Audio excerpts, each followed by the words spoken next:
Inshuti za Lorenzo Mfondi zirakomeze neza cyane n'amakuru yihutirwa ni breaking news aka kanya tuvugana aya masaha rwose isasa ngira ngo isasa 7:55 mu kanya gato rwose sasa bazegereje nibwo Federation y'umupira w'amaguru mu Rwanda Ferwafa imaze gusohora itangazo nk'uko byari byitezwe ku gitutu kiri hejuru isaba imbabazi abanyarwanda n'abakunzi b'umupira w'amaguru muri rusange isaba imbabazi ko u Rwanda rwatewe forfait.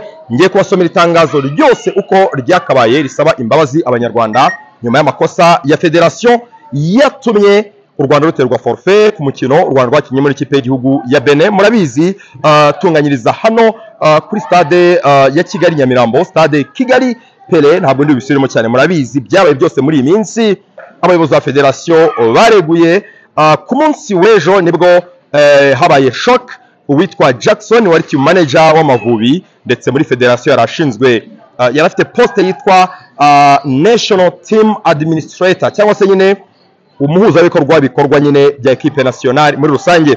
Ferwafa rero rwose ikamaze gusohora itangazo isaba abanyarwanda imbabazi kubw'amakosa abakoze bigatuma u Rwanda ruterwa mpaga, igisuzuguriro gikomeye ku mupira w'u Rwanda ndetse n'amahirwe yo kujya mu gikombe cy'Afrika kizabira mu gihugu cya Cote d'Ivoire yarayoyotse kugeza ubu ngubu. Baragira bati rero ubutumwa bugenewe abanyarwanda. Ishyirahamwe ry'umupira w'amaguru mu Rwanda Ferwafa ryiseguye kandi risabye imbabazi abanyarwanda bose kubera uburangare bwabaye mu mitegurire y'ikipe y'igihugu y'umupira w'amaguru y'abakuru Amavubi kugeza aho byaviriyemo guterwa mpaga kubera gukinisha umukinnyi utari wemerewe gukina ku mukino Amavubi yakiriyemo ikipe y'igihugu ya Benin i Kigali.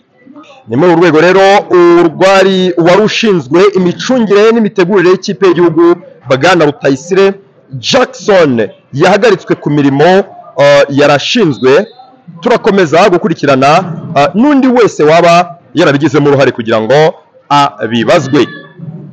Tuboneye kubamenyesha nk'abanyarwanda ko hafashwe ingamba zituma amakosa atazongera kuba. Meanwhile ku munsi w'ejo nibwo Rutayisire we ubwe yari yatangarije inshuti ze za hafi n'abanyamakuru ko yeguye ku mwanya we, ariko Federation itangaje ko yamuhagaritse, donc yamwirukanye ku kazi ke nka team manager w'Amavubi mu mwanya uhemberwa no akazi nyine gatangwa muri rusange. Yaramaze imyaka 5 yose ari kuri uyu mwanya ari ucunga equipe y'igihugu Amavubi ajyana n'ahantu hose abana y'ubuzima bwa buri munsi.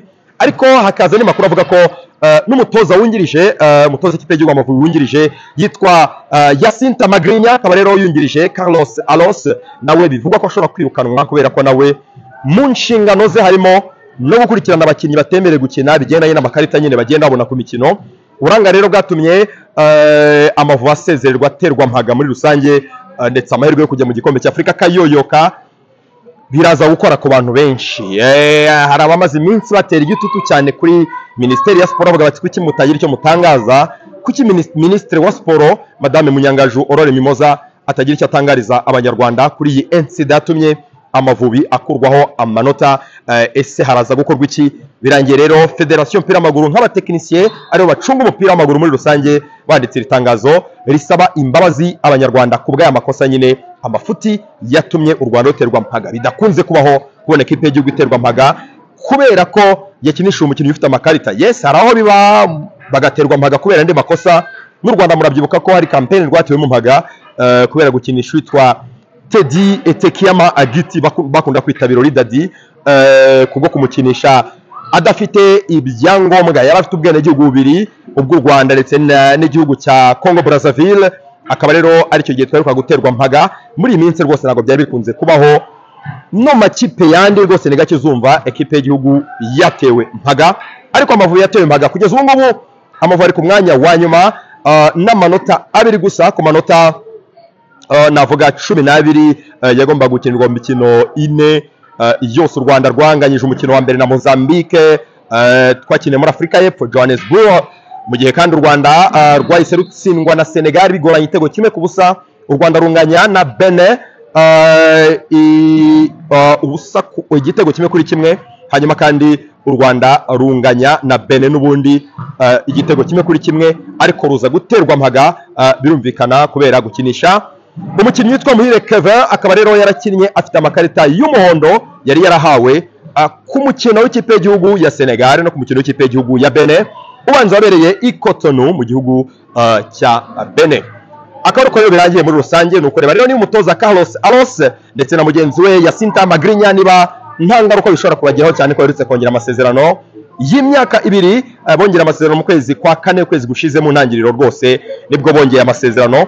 Nuko reba rero niba iyi incident itaza kubateza ibibazo n'amasezerano akaba yaseswa muri rusange.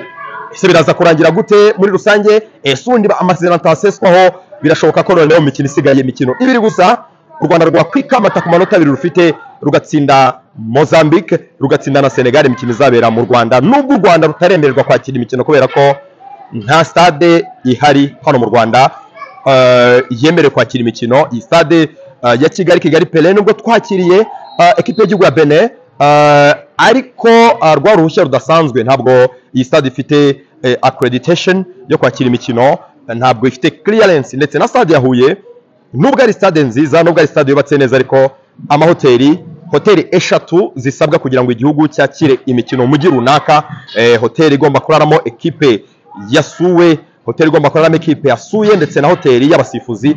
Izo hoteli rero 3 z'inyenyeri nibura 4, izo hoteli ntabwo ziraboneka i Huye. Hari amakuru avuga ko nibura hari hoteli 2 gusa zemewe, notama hoteli Mater Diboni Conseil cyangwa se nyine Mer Dibon Conseil, hoteli y'abihayimana iri hariya mu mujyi wa Huye, ndetse na hoteli yitwa Hotel Credo. Nuko reba rero uko bizagenda mu kwezi kwa 6 mu ntangiriro umutoza w'ikipe y'igihugu Amavubi Carlos Aros araza guhamagara ikipe y'igihugu Amavubi igomba gukompeta icyavamo cyose nk'abanyarwanda, ubwo tuzacyakira uko kizaza kimeze muri rusange.